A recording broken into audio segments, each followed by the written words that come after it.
everybody, welcome to this week's edition of This Woman Can. I am your host, Janice Sutherland, career strategist for the woman of colour over 40 who wants to have a more values-aligned career. Now, I'm really excited. Let me be honest here. I'm really excited because my guest this week is a long-time friend of mine, and we have known each other far more years than we care to share right now. My guest is Letha Charles, a chartered management accountant who has experience spanning 2 decades. And she has worked in a number of senior finance executive roles, working with several of the UK's leading brands, helping the boards and their directors grow profits for their shareholders. Now, why we're talking today is that almost 3 years ago, she gave up a very successful executive career to pivot running her own accounting practice, targeted at small growth and scaling businesses. And not only that, her passion for family and community led to her establishing a business that allowed her to work with her daughter, Rianne, who has a background in design and project management, having spent 2 years working with lean disruptor fashion brands. So it's going to be a really interesting conversation. As I said, I've known Letha for many, many years. And in fact, I've known Rianne before she was born. So that's how long we have known each other. Letha, welcome to This Woman Can.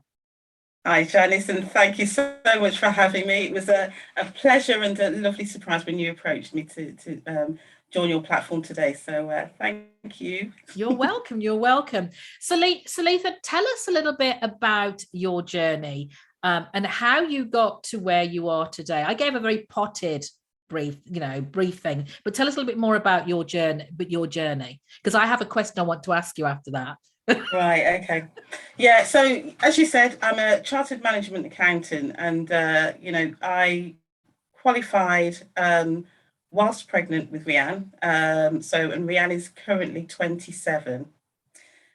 So I qualified whilst pregnant with Rianne at 27, found myself qualified chartered management accountant, and quickly moved into senior role. So I kind of completed my training with Cable and Wireless, and then moved to Npower in sort of senior finance position. I was leading their commercial team, and then ended up leading the finance team for the retail division. And then sort of like you said, my career spans 20 years. And I've basically spent 20 years at that senior level, although my career was varied and I loved the work that I did. I couldn't quite manage to kind of punch my way into the boardroom, and I got frustrated, if I'm honest. So in 2019, there were a couple of things that happened. As I said, sort of 20 years of trying to constantly prove myself proficient enough to join the board, but also my daughter fell pregnant, which was exciting. And that kind of shifts your perspective on life, because suddenly I was going to become a grandmother. But then also my mother was diagnosed with dementia, and you start to think about end of life. I know it's not the end of life, and it's far bit. She was diagnosed 3 years ago, but it starts to put things in perspective, and that's what pushed me really to kind of take the giant leap, leave industry, and set up my own practice. Fabulous. Now, a few things there. First of all, you gave away how long we've known each other by disclosing Rianne's age. We weren't supposed to talk about that. And then the second thing is, you were an accountant. Now, one of the things I've come across, especially talking with working with Black women, is that quite often, as children, we're told to get this good job, and our careers can sometimes be more defined by our parents than something we actually want. But you seem to have stayed the course and stayed the course. Because I met so many women who've said, look, that's not really what I want to do. It's not where my passion lies. I really want to do something else. But I was told I had to get a good job, etc., etc.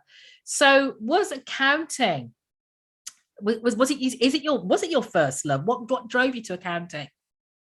Something I've thought about this a lot, because I've always wanted to run my own business. Yeah. So I at school, I left and went to college at 16. So I didn't want to stay in school. Went to college at 16 and I did business studies, because I thought if I'm, I want to do something in business, I want to be my own boss. And that was it. That was probably as much as I thought about it.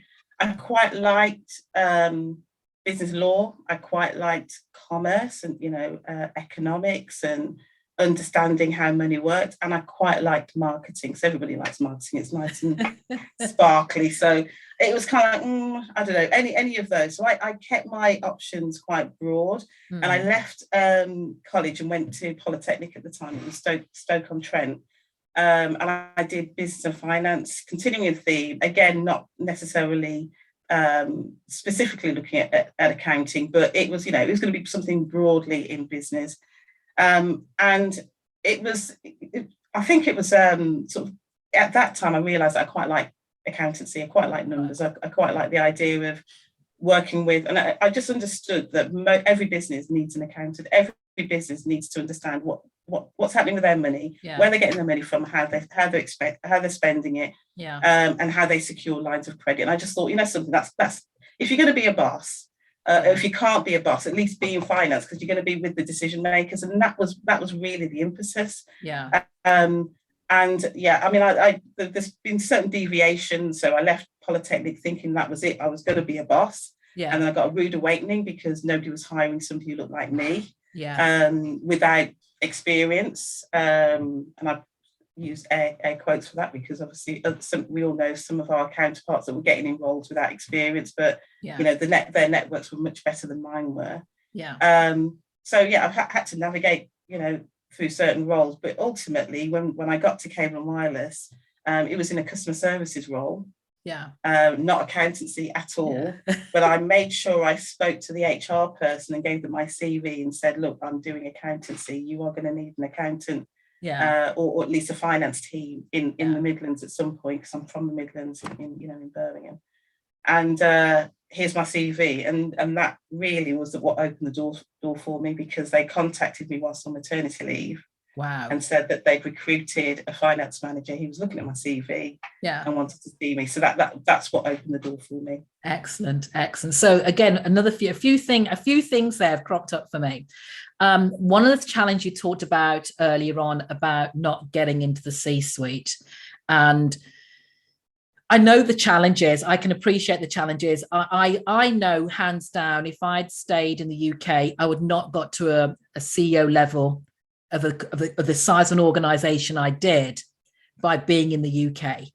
I've had to literally I did cross oceans and stuff like that to be recognized for the acumen that I bring to a business.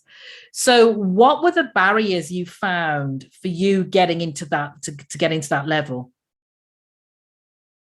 It's interesting. I mean, there's lots of theory around it, and we talk about sort of intersectional barrier, so being a woman, and then being black, and then there's certain issues, but largely I think it's it was around my not thinking that I was good enough. So I think I possibly blocked opportunities, right but also and listening to people tell you that you're great and you're good at what you do, but you just need to do X, Y, Z. So what I found was, I constantly, I love continuous improvement. I love personal development. I love learning. So I'm always doing all of those things. And so it was really easy for my managers and mentors to say to me, Letha, you just need X, Y, Z. So you just need to go and work a corporate role. You've worked strategically with our directors and our sector managers. Actually, you don't have on your resume corporate experience. So I went to Germany for a year to get that corporate experience. And I worked with the leadership team on a big transformation project, and I was the UK representative for this pan-European project.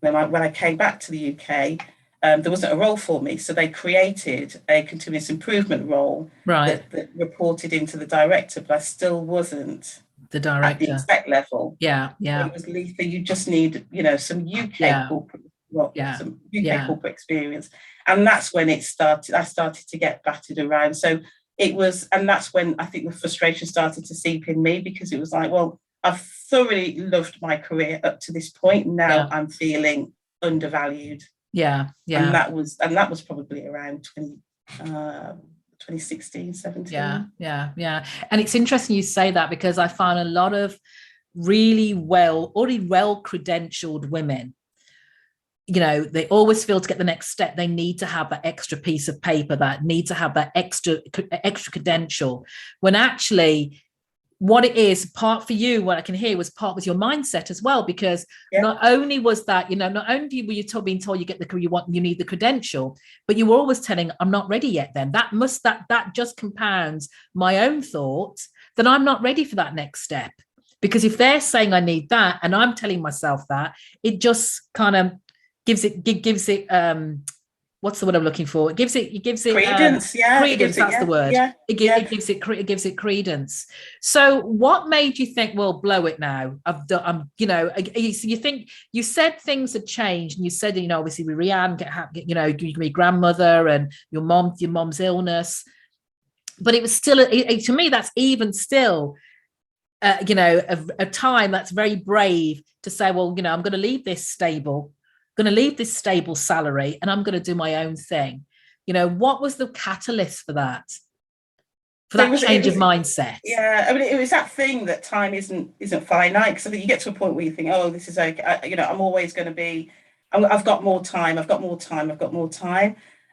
the frustration was getting increasingly unbearable for me in work. Yeah. Largely because there were younger people coming up in the wings, who weren't being asked to do the breadth of kind of training and upskilling that I needed to do, and they were coming up and doing, as my peers, and doing similar roles, and undermining me. With all of my experience, I felt I was being undermined in that respect.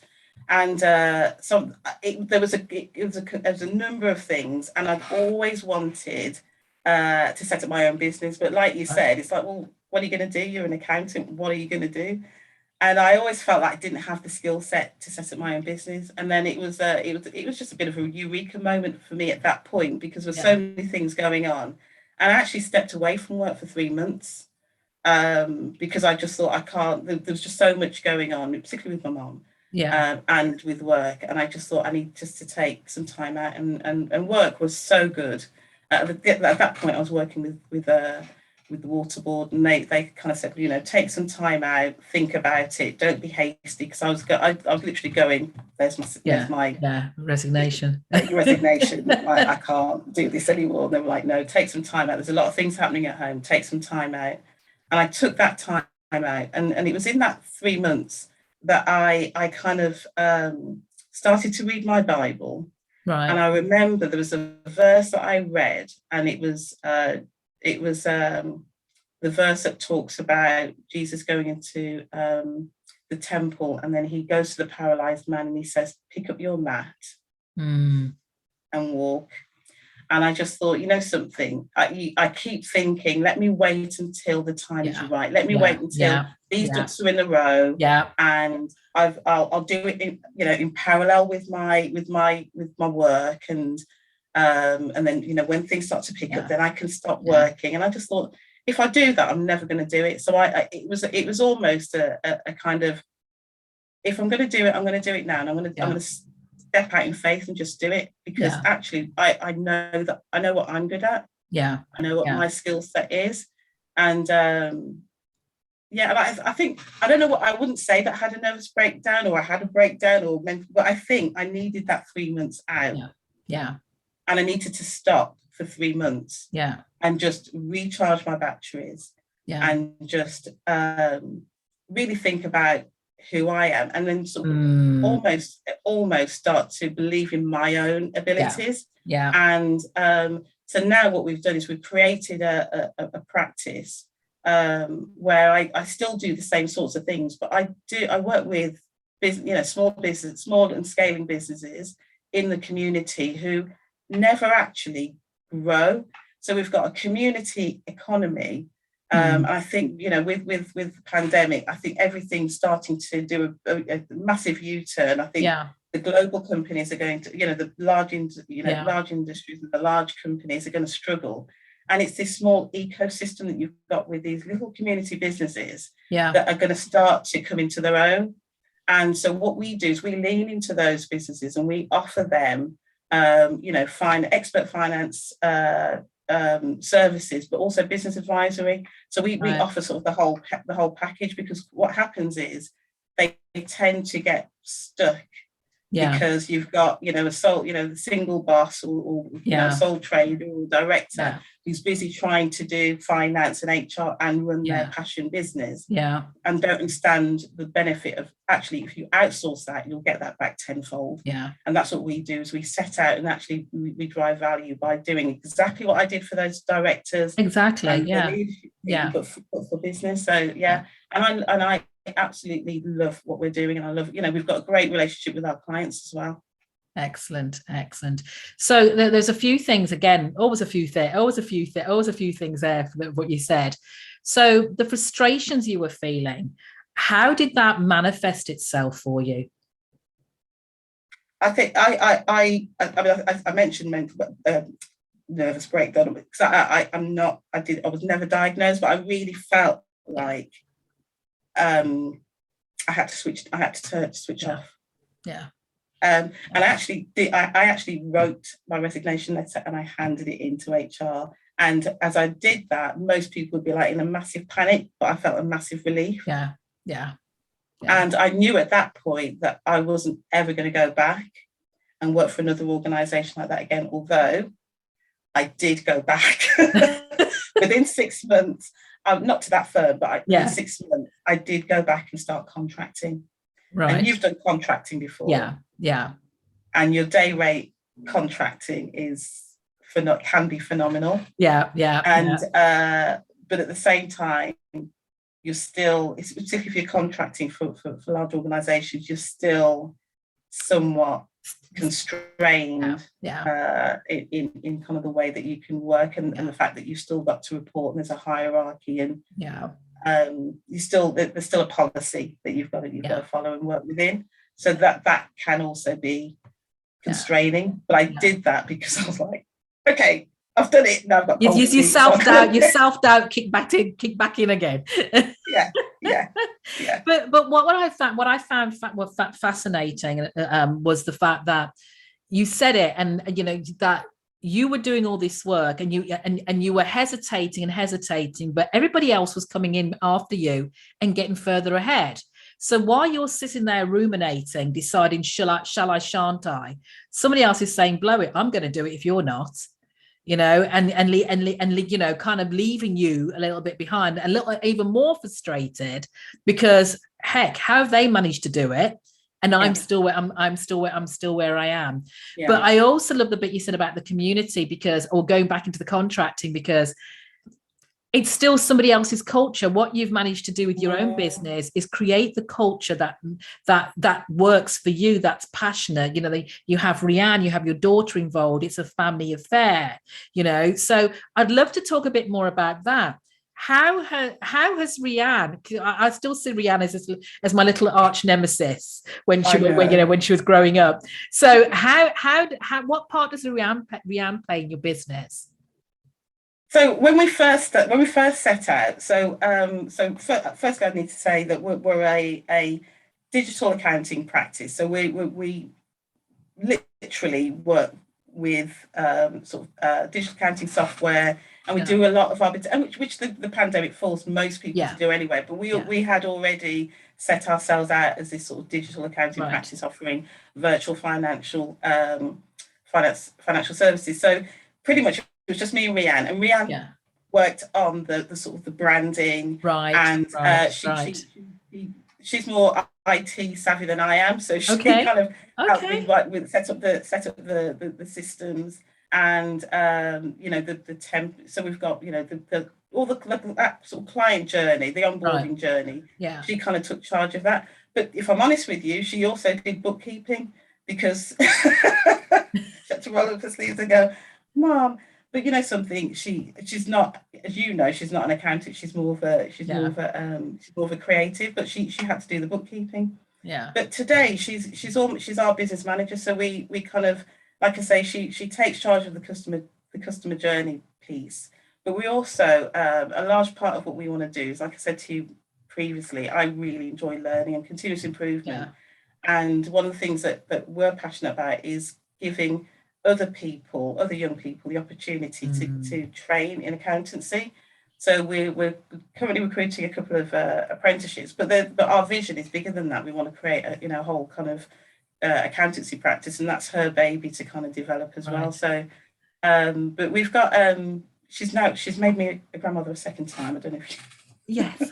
I've got my 2 grandbabies, but we've got a team. We've got a small team. So we recruited Carolina, who's our senior accountant. She's got a young daughter who's 4, and we've got bookkeeper Miles, who's got 2 young children. He's got a 6-year-old and a 3-year-old. Right. And so, being the other thing, like you say about creating your own culture. Yeah.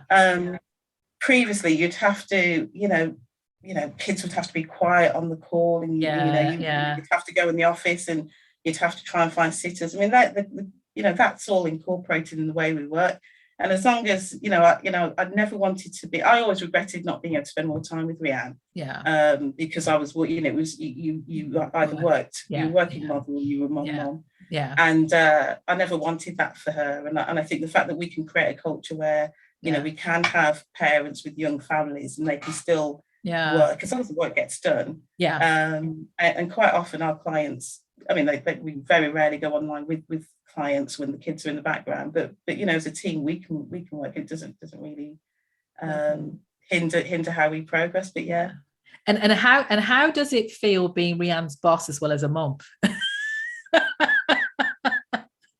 Maybe I should ask her that. You need to ask. I think you do need to ask her that. I mean, I see her as she's more like a partner, like my partner in crime, more than a boss, I would say. She always was. Yeah.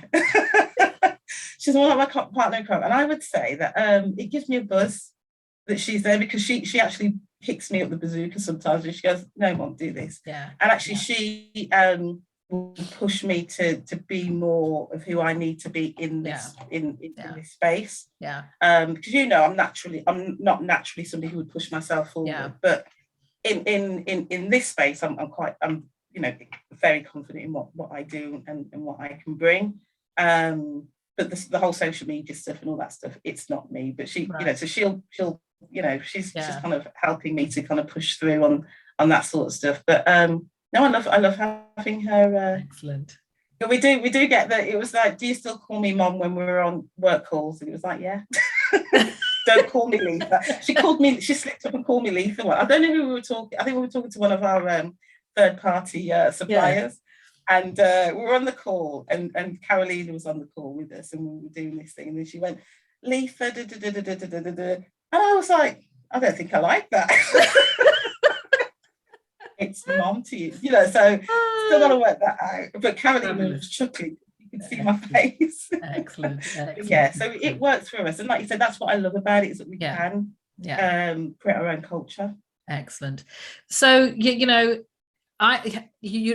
part of what I call the triple threat. By that I mean Black, female, and over 50.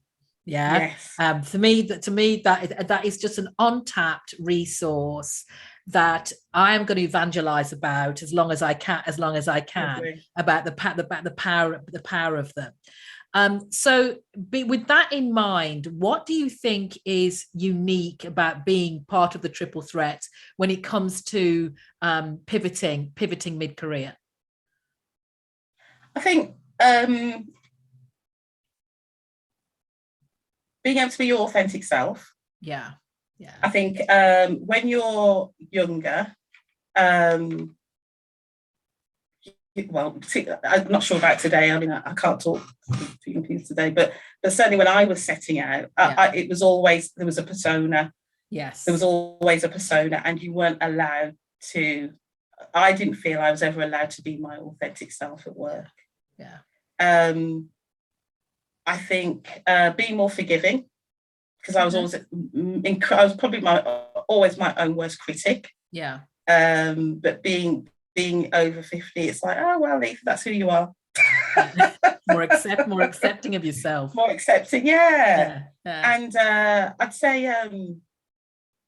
you don't have an ego when you come in at this stage. You don't have an ego. So I'm, although like I say, I've had loads of experience in finance and finance roles in industry. Coming into practice is completely different. Yeah. Because your clientele are from all the spectrum of sectors that you can think of. You've got your small freelancer to your larger consultancy group, to charities, property investors, and all of those sectors have unique characteristics, and you've basically got to do your research and make sure that you keep yourself up to date on anything. So it's you can't have an ego. You've got to be able to find, you've got to be able to build your networks, build your specialist experts, know when to ask for help and ask the silly questions, and it's like, it is what it is. But at the end of the day, you've got your client, and their best intentions at heart. So that's kind of the way it is. But I think it's those, it's being able to be authentic. It's forgiving, being more forgiving, and no egos. Yeah, nice. So you've been very accomplished, very successful. I've always known you as being a very successful woman. That's the only bit that's all I've ever known about you in everything you've done. But there comes a time where things don't always go to plan. Yeah, it happens.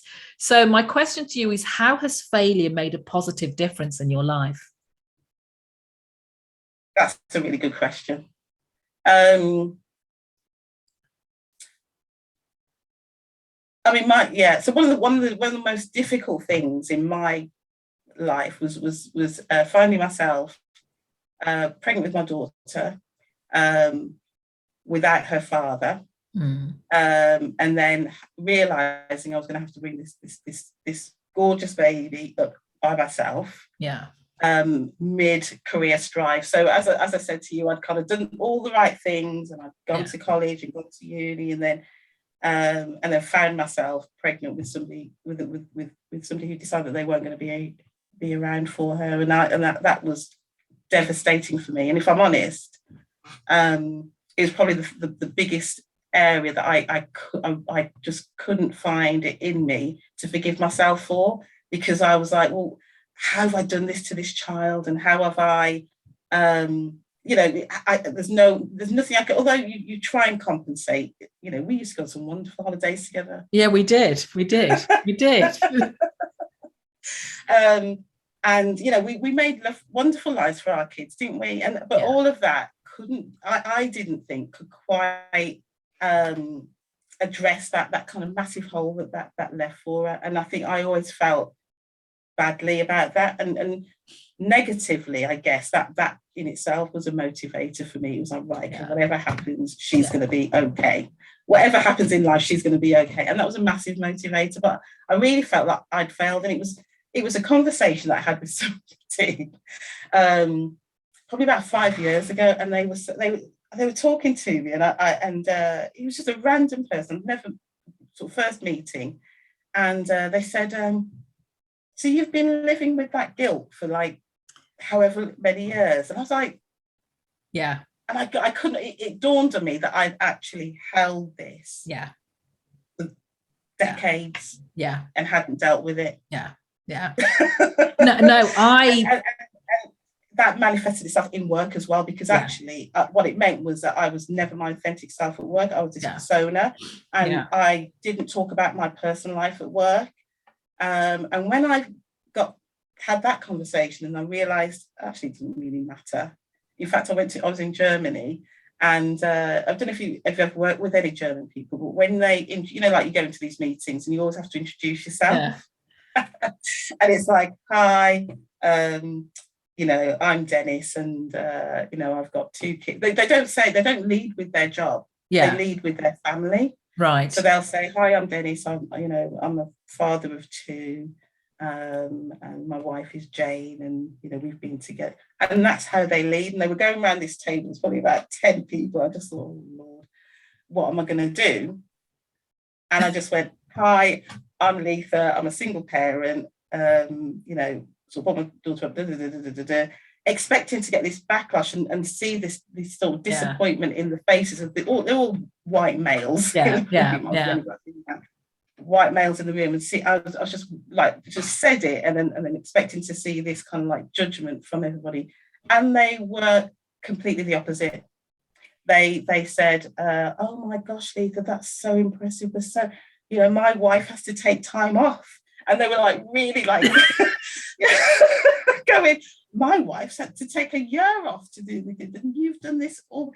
And they were like so cool about it. And then I realized that the only person that's really judging is yourself. And had this kind of me. And what does it matter if they judge me anyway? Again, and sometimes it's very difficult, because I was doing an exercise this week where I had to talk about myself, and I had to write a submission, and I struggled so much to find the, dare I say, the good that or your heart. Basically, I think your harshest critic, because you don't see what you've done as an achievement because it's just what you had to do. Yeah. You know, well, it's nothing. It's what I've had to do. But you've done this. But yeah, it doesn't make me extraordinary. It's what I had to do. You know, that's what the circumstance I've dealt with. But I had a very similar experience to you, about my first marriage. You know, and how I'd beat myself up about that, and how I always said to myself, that's the one thing I'd failed at. Yeah. And the question I was asked was, how have you? Because, you know, and I wanted this retribution, all this kind of stuff. But don't you think the fact that you have got to where you are, despite of those circumstances, proves that you're a success? And it was a whole different way of seeing it. That's such a good, yes, yeah. You know, it was like, oh yeah. You know, like, no, we don't see it like that. Yeah, I mean, I did, and I think I'm still trying to heal from that, because if you think that's a long time to go without really forgiving yourself and really dealing with it. So I mean, I think you're absolutely right. Yeah, you don't. And we do have to start with forgiving ourselves, because let's face it. And the other thing I always tell, when you control the controllables, because that's all you can do. If that person didn't want to be in your life at that point, there's nothing you could do. You know, and if you don't want that person to treat you a certain way, you have the control to walk away from it. You know, control the controllables. There's nothing wrong with that. There's nothing wrong with that. You'll heal. Trust me. You'll heal. You'll heal. Trust me. So Letha, in all of that, then, what has been your biggest career triumph? I would say that qualifying was a massive triumph. So becoming a qualified accountant, that was just like a dream, because that meant that was I was legitimate then, and that kind of gave me legitimacy. And I still remember that period. Even then, that was in my 20s. And then I'd say what I'm doing now. Excellent. So doing that pivot and going, right, okay, I'm going to set up my own practice. I think that for me, and what we're doing today, actually feels really like it's a start of something that's actually going to be really impacting, I think. And if you guys are involved in it, it will be. I have no doubt about that. So if you had to start over again, then, Letha, start from scratch, knowing what you know now, what would you do differently?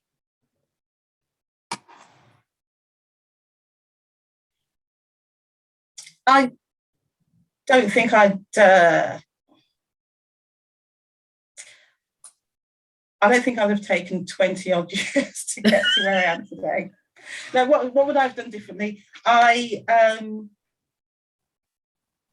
You know what it is? I think in my first job, I stayed there for about 13 years. Not the first job, but first organisation, because actually what happened was there were so many opportunities to kind of progress within the same company, because of such a massive company. You could literally do a new job every 2 years. But I stayed there too long. So if I had to do it again, I think what I'd do is get qualified, get my experience, Yeah. and then just take the risks. And maybe I'd have gone into contracting sooner, if I'm honest. Yeah. And you talk about taking risks. What do you think makes women more risk averse? I think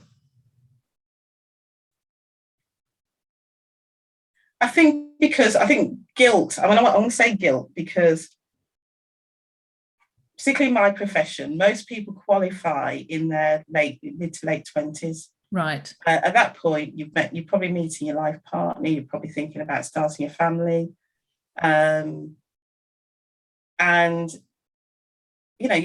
in that mindset, it's like, well, if I do something, if I do something that's kind of going to benefit me, or it's selfish, and actually what I need to be doing is thinking about family and can I get the right balance. Also, I just think if you are thinking about, and you either, so it's like you have to make a choice between family or career, and I think that's the way it was and has been for a long time in my profession.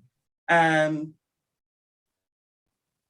I think also we think that we need to have, it needs to be a 90% fit. I think we look at, roles when we're progressing, we think, if I haven't got 90% of those of the criteria, if I can't match those in my experience, I can't go for that role. I need to go away and get that experience. And so I'll wait another 6 months and then I'll go for it.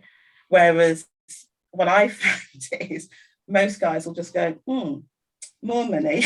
It's true. It's true. I'm gonna go for it, and they'll black their way into the role. They then they use their networks. They'll get the tap on the shoulder. And also we think that we have to wait for the tap on the shoulder. As well, because it's like, well, obviously so many people go past me and they haven't. I've had the conversations with them. They haven't thought, automatically let me go for it, because they'll go, oh no, I can't go for that yet because I'm only 2 years PQE, post-qualified experience. And then they'll get a tap on the shoulder, they go for it and they get it. So I'm going, when's my tap going to come? Again, anybody listen to that? I'm going to say to any woman listen to this, is that no one's coming to rescue you. It's not going to happen. Unlike you, I've always made a point of moving pretty much every 4 years in an organization. And I've been in situations where I want a particular role, I've asked the role, I've demonstrated the acumen of the role, and you've said no, and I've had the attitude, well, if you don't want me, somebody else will. And I've done that and moved on, and serious proper paying, high exec roles. But it's like, you're not giving me what I want. This is a two-way street here. It's two-way arrangements. I work for you, you make me happy in what I'm doing, and I want this career and I want this. If it's not working, you have to go and find it out for yourself. Absolutely. Yeah. I think everybody needs to have an exit plan. Absolutely. Yes. Yep. I think going in with the attitude of, like you said, that they owe you something, or somebody's going to rescue you, and go and realize that why isn't anybody looking after this person here? They've been here so long, doing such a great job. Nobody's doing that. Nobody's going to look back and put their hand down and pull you up. You've got to do it for yourself. And if they don't, you've got to know what's my plan A, plan B. You have to get, I call it the swerve. So be able to swerve. Just see how it goes. I've done my head move here. But just be able to, it's almost like the Matrix. You can bend in a certain way, if you have to, because the opportunities don't always present themselves where you think. Because the one thing I liked about you, what you said, is that as much as you said you're kicking yourself because you stayed too long at an organization, you did take advantage of the opportunities that arose. Always. So that's another good way of doing, but if you just find the balance of when do I have to move versus what is, and to be honest, I'm kind of, because I absolutely loved my time even though it was 13 years at Empower. It's kind of like I said, every 2 years I was doing some other roles. So I spent 3 years as a financial controller of a plumbing installation company. Now, where would you get the opportunity to do that in a large, corporate organisation? But it's only because they'd acquired this plumbing installation company, and they needed, and their FD was moving off. They needed somebody to step in, and I was like, oh, I get to do wages and treasury and manage the end to end, and you never get that opportunity within a large organisation. So yeah, you're right. I mean, I did have the opportunities to kind of jump in and take advantage of those, but I think and going back to the confidence thing, I didn't have the confidence to go in and demand what was rightfully mine in terms of, right, okay, well, guys, where's my PDP that gets me into the boardroom? So if I had my time again, I'd probably be a bit more like you. I think I'd be a bit more like, map out your career path. Where do you want to get to?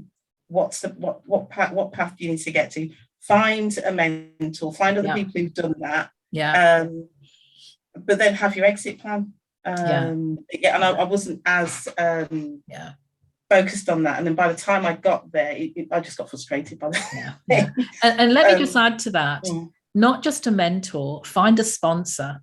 Find someone who will talk about you when you're not in the room. So that mentor has to almost, if possible, can have a dual role. Yes, they can show you the ropes, but secondly, they feel confident enough in what you're doing that they'll speak up for you when the time arrives to say there's an opportunity. And I think Letha is right for this role. So don't just. For anybody listening, don't just get sucked into the mentor role, into the mentor trap, thinking that's what you need. You need a sponsor as well. Absolutely. Yeah. Excellent. So we're coming down to our last few questions, getting you out of the hot seat, Letha, because it's a great conversation. What's your personal mantra and why?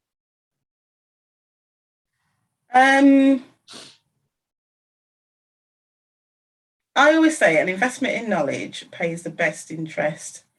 It's a quote by Benjamin Franklin, who was good, a famous inventor and educator, and always believed in education and knowledge. And what I find is, particularly as I pivot, is that if you have a passion for knowledge, that knowledge people always find value in.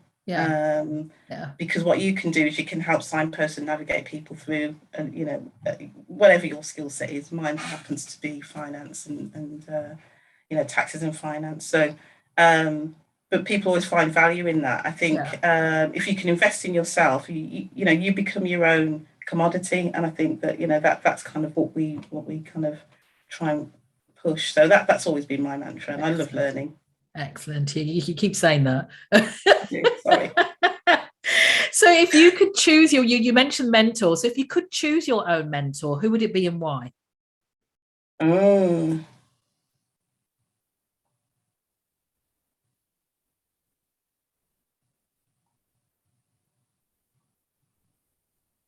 don't know.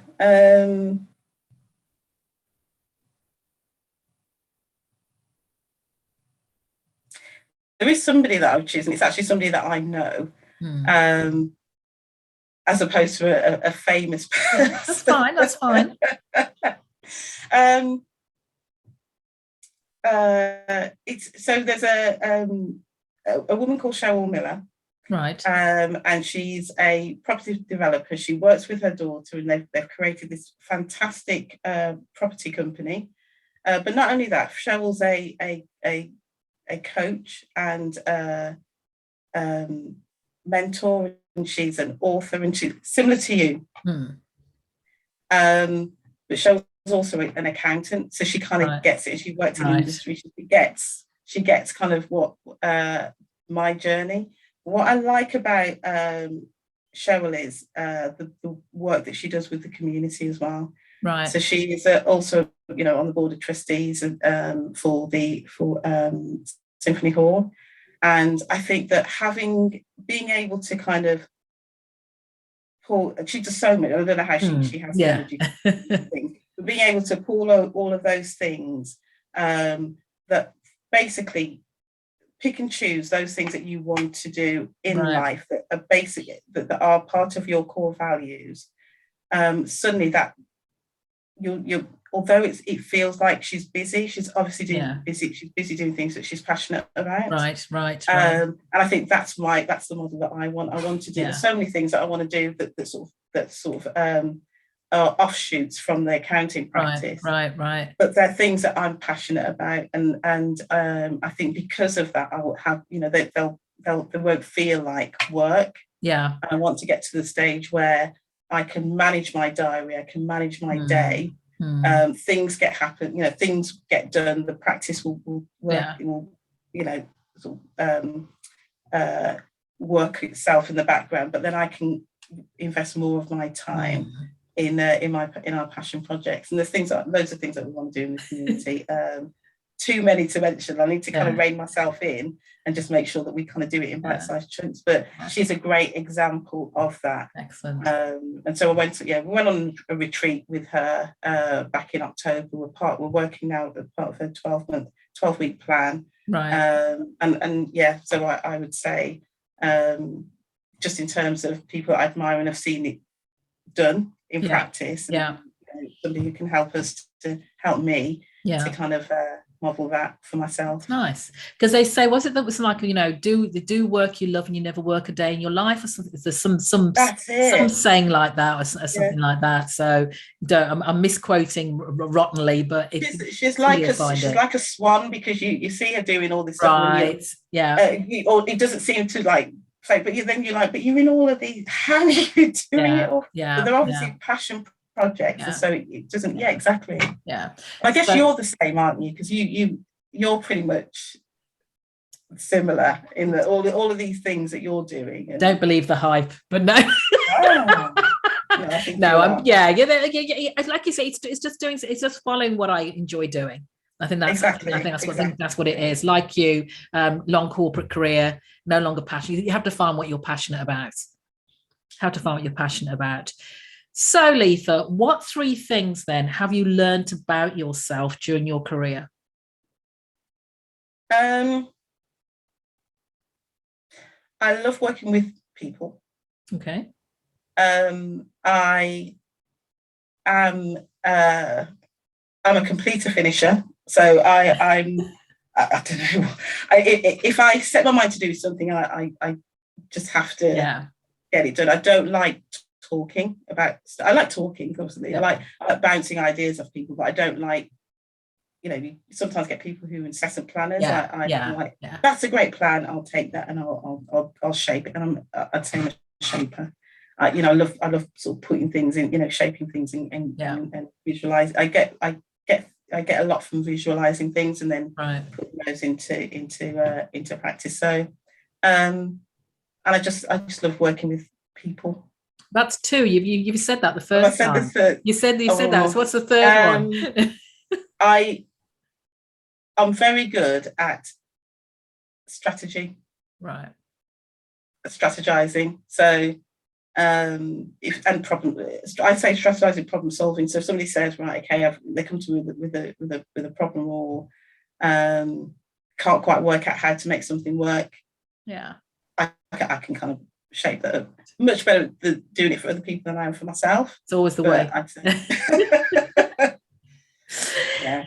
So my last interview question, Letha, is what does success feel like to you?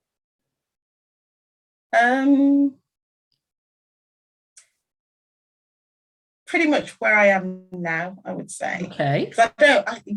I say that because since 2019, I've been trying to pivot to this. Yeah. And I think where I am now is kind of feels like success if we can continue to sustain and grow this. I love what we're doing now. So, I, like you said, I've got my own practice, and we've created a culture that I feel like is our culture that we've grown organically. We've got a small team of 4 of us. We're looking to recruit an apprentice to bring them on board. And we've got a very clear vision, and we're all on the same page, and we know where we're going, and it just feels Now that's what it looks like. That's what success looks like for you. Articulate how that feels for you.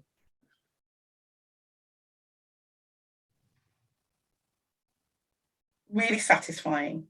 Okay. Gratifying. Yeah. And I would say it feels, and again, I don't know if whether but it feels as if it feels right for now. Okay. Yeah, so it feels, it feels like we're doing the right things, and I feel really, really happy. I won't push you on that, but you'll think about this question when we finish. I will now. You're asking an accountant to talk about feelings. You don't do that. So that was my last question, Letha. How, if people want to connect with you or get to know more about what you do, how can they do that? Right. Okay. So if they get, the best way to connect with us is on by the website. So www.lcharlesaccounting. Okay. And they will find us. All of our Twitter, also our sort of Twitter and Facebook, and all of our connects are on there. So I'd say that's the best way to connect with us. Fabulous, fabulous, fabulous. So I've definitely asked you the last question, Letha. Thank you so much for being my guest this week. It's a great conversation. Thank you, Janice. Speak soon.